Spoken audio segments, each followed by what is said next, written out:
Saludos a todos los asistentes a este coloquio médico del Hospital Militar Universitario Carlos Ardelo. En esta oportunidad conversaremos un poco sobre lo que es la anestesia general en la cirugía cesárea, tópicos que no debemos olvidar. Yo soy Luz Marina Figueroa Bracamonte, médico anestesiólogo, cursante del programa de perfeccionamiento profesional de la maternidad Concepción Palacio en anestesia obstétrica.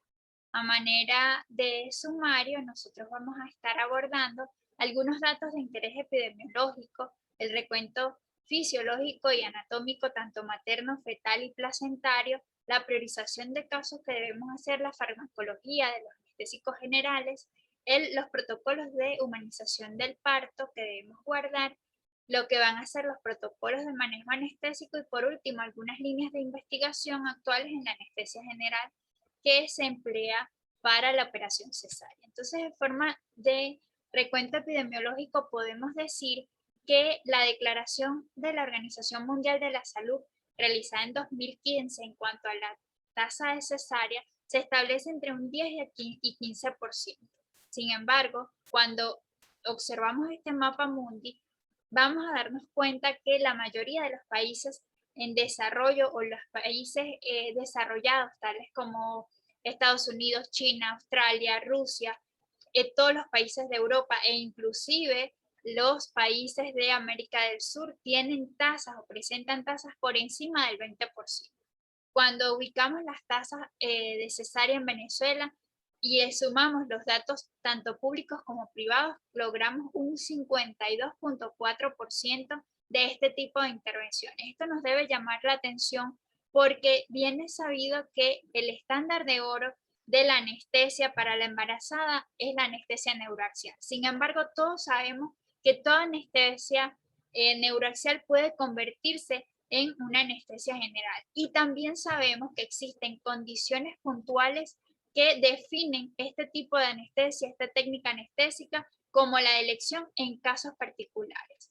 Vamos a recordar entonces que fisiológicamente la embarazada cambia su patrón estructural, anatómico y funcional, dado el influjo hormonal al cual es sometida. Responsable fundamentalmente de ello la progesterona, y esta va a ser la primera consideración que debemos tener en cuenta. Los receptores de la progesterona se encuentran a nivel de toda la economía de los aparatos y sistemas.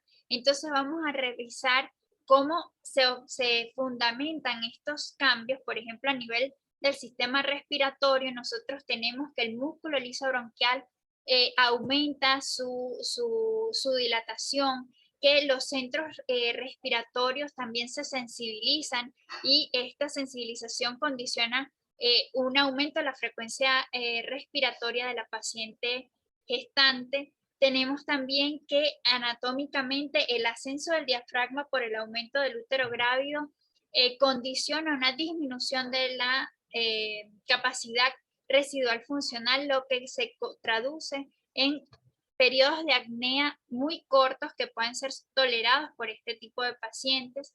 Vemos que a nivel hemodinámico también tenemos variaciones importantes con un aumento del volumen plasmático, aumento de la frecuencia y por tanto también del gasto cardíaco de esta paciente. Tenemos que la progesterona posibilita esa relajación de las resistencias vasculares periféricas y es por tanto esto un condicional a que la paciente gestante no sufra trastornos hipertensivos, y esto nos debe llamar la atención en caso de que constatemos cifras tensionales elevadas.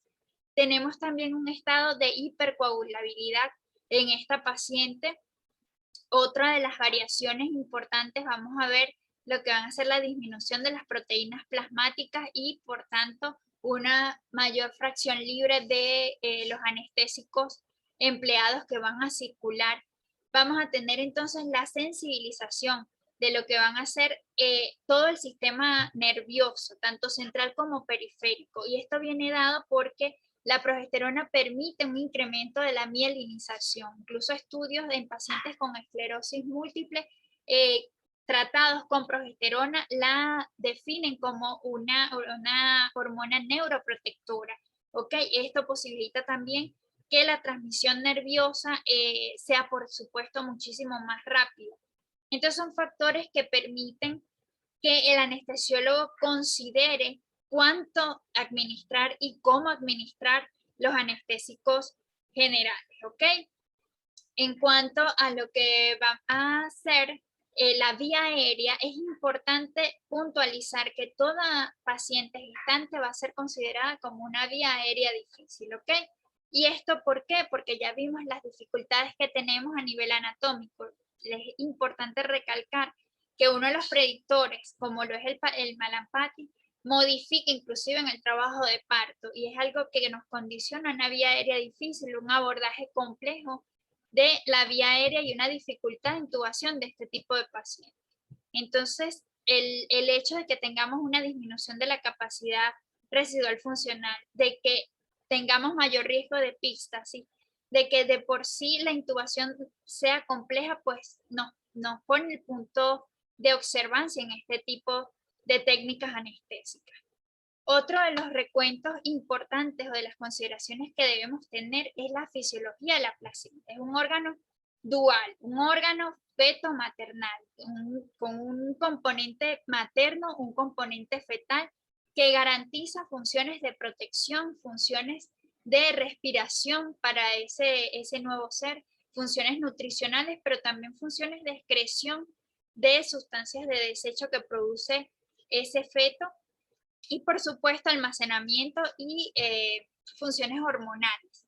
¿Ok? Es importante conocer la estructura, es un órgano ovalado, plano, con un diámetro aproximado de 18, 19 centímetros, con un peso estimado de 500 gramos aproximadamente y un espesor muy pequeño, o sea, 23 milímetros que va a ir disminuyendo con la progresión del embarazo, ¿ok?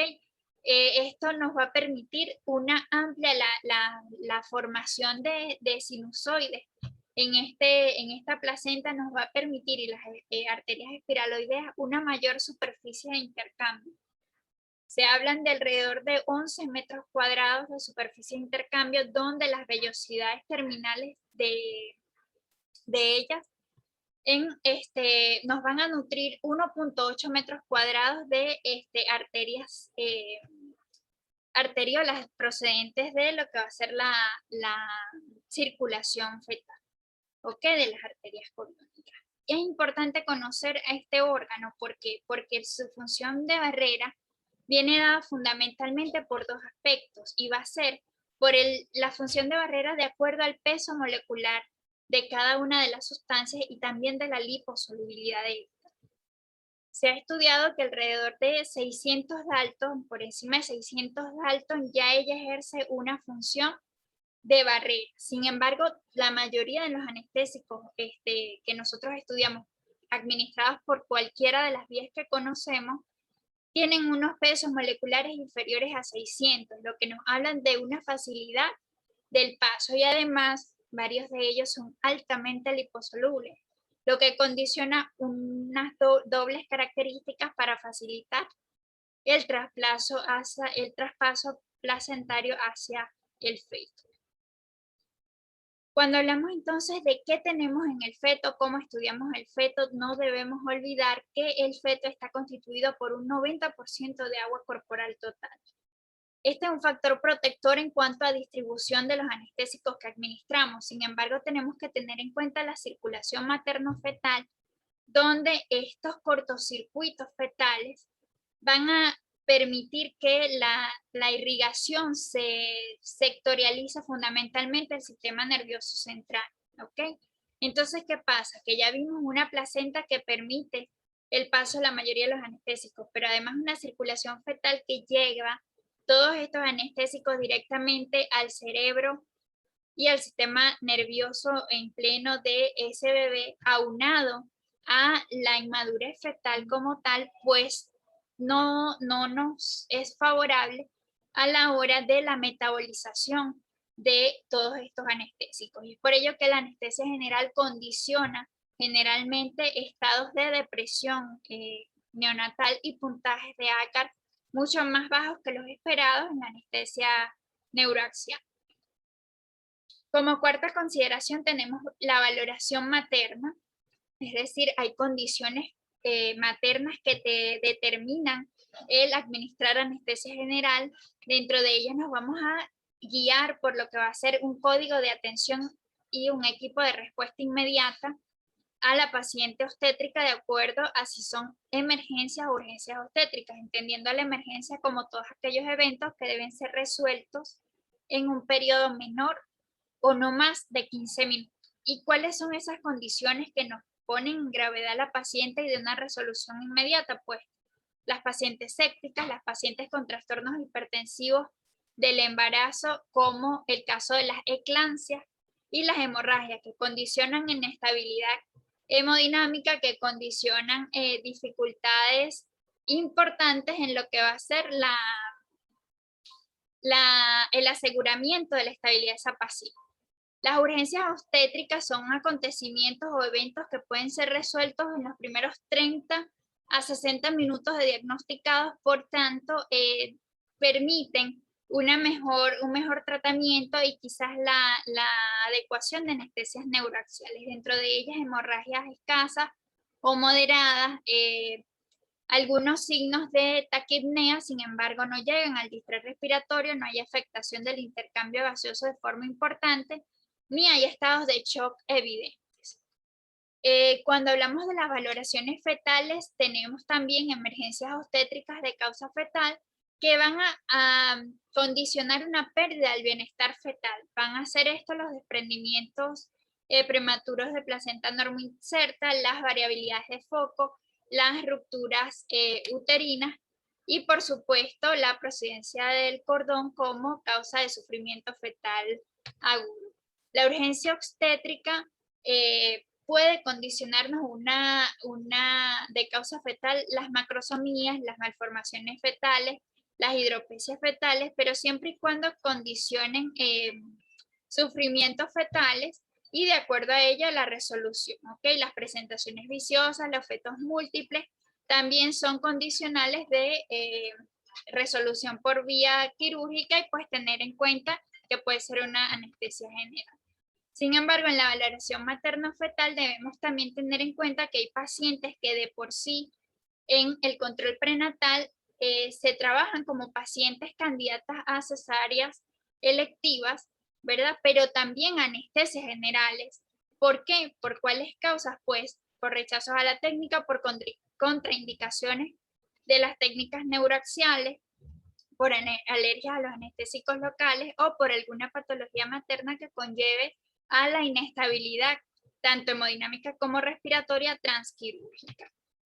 En este artículo de Medigraphic, donde nos habla de cuáles son cómo saber elegir cuál de las dos técnicas para una determinada patología, pues nos ofrecen un conjunto de patologías por aparatos y sistemas, donde vemos que preponderantemente son las del sistema respiratorio y cardiovascular las que van a condicionarnos las anestesias generales sobre las neuroaxiales.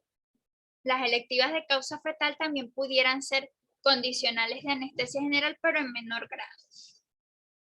Como consideración número 5 tenemos la farmacología de los anestésicos y hablábamos de que la mayoría de los anestésicos hipnóticos son altamente liposolubles. Tener en cuenta que el tiopental a mayor tiempo de inducción, nacimiento, menores efectos deleterios, el hipertono muscular y depresión del recién nacido que puede causar la ketamina. En el caso del propofol y el fospropofol, los efectos deleterios dosis dependientes, y en el caso del etomidato más estable, más cardioestable, pues la hidrólisis rápida. En cuanto a los agentes anestésicos inhalatorios, tanto el sevoflurano como el deflurano son los de elección, sabiendo que todos los anestésicos inhalatorios pueden condicionarnos a atonía uterina, estos por su rápida educción y la rápida inducción. Nos permiten disminuir esa tasa de atonía. En cuanto a los relajantes musculares, el hecho de tener una paciente vía aérea difícil con estómago lleno, pues nos dice de una que debemos trabajar con un despolarizante como la succinilcolina. Sin embargo, si poseemos a disponibilidad el Sugamadex, pues por supuesto podemos trabajar con el bromuro de rocuronio 1.2 miligramos por kilo. Cuando hablamos de las consideraciones en cuanto a opioides, saber que debemos administrarlo después del cordón umbilical, no antes por las altas tasas de depresión neonatal que pueden causar. El de elección sería el remifentanil. Sin embargo, tener en cuenta que altas dosis de remifentanil nos pueden inducir hiperalgesia en el postoperatorio. La naloxona como nuestra herramienta en caso de revertir lo que va a ser la depresión respiratoria del neonato por opioides, es importante tenerla. En cuanto a las benzodiazepinas, hablar que el midazolam es de elección y está contraindicado el diazepam en la gestante. Cuando hablamos de los protocolos de humanización del parto, debemos considerar que el protocolo ERA, que aborda una recuperación rápida o la plantea después de la cirugía, trabaja el pre, intra y el postoperatorio de forma consensuada. El preoperatorio, la optimización médica; el intraoperatorio, cuidar la sobrecarga de líquidos, establecer los protocolos de analgesia para el postoperatorio. En la unidad de cuidados postoperatorio, mantener ese trabajo de analgesia multimodal, guardar todo lo que debe ser el piel con piel, y sabemos que por los estados de hipercoagulabilidad nosotros necesitamos que sea una paciente de rápida movilización. Por tanto, la analgesia multimodal juega un papel fundamental en esto, ¿ok? Entonces, protocolos ERAS. Cuando hablamos entonces de los protocolos de manejo anestésico, debemos recordar el talento humano que debe estar calificado, ¿ok? De tanto cualitativamente como cuantitativamente. Se habla de 2 anestesiólogos obstétricos por cada intervención quirúrgica. Debemos contar con los recursos diagnósticos y los recursos médicos quirúrgicos para garantizar esa calidad obstétrica, y se habla también de la simulación en anestesiología para garantizar. En ello, las 3 fases, tanto la presimulación, la simulación y la postsimulación, nos van a permitir que sepamos responder o actuar rápidamente ante una emergencia o ante este tipo de pacientes vía aérea difícil, comprobar qué habilidades maneja el grupo, el trabajo en equipo, mejorarlo, y también identificar las principales deficiencias que tenemos como equipo. De los protocolos anestésicos, saber dividir en el momento exacto, saber seleccionar de acuerdo a los criterios anteriores cuando realmente debemos dar una anestesia general. En el manejo anestésico propiamente dicho, contar con la monitorización es fundamental, porque el despertar intraoperatorio de la paciente gestante es uno de los factores a tener en cuenta y demás demandas, porque trabajamos con bajas dosis de anestésicos en este tipo de pacientes y se condiciona un despertar mucho más, mayor probabilidad.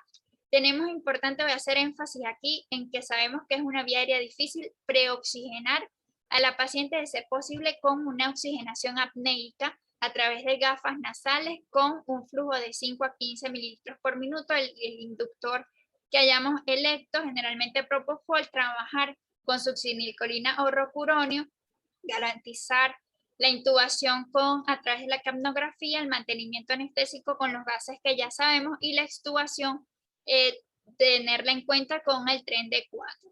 No olvidar nunca nuestros dispositivos de vía aérea difícil, dentro de los que figuran nuestros dispositivos de supraglóticos, lo que van a ser los videolaringoscopios, y no está de más, de ser posible, tener a mano el ultrasonido para el abordaje quirúrgico de vía aérea y para otros parámetros pulmonares y digestivos a tener en cuenta.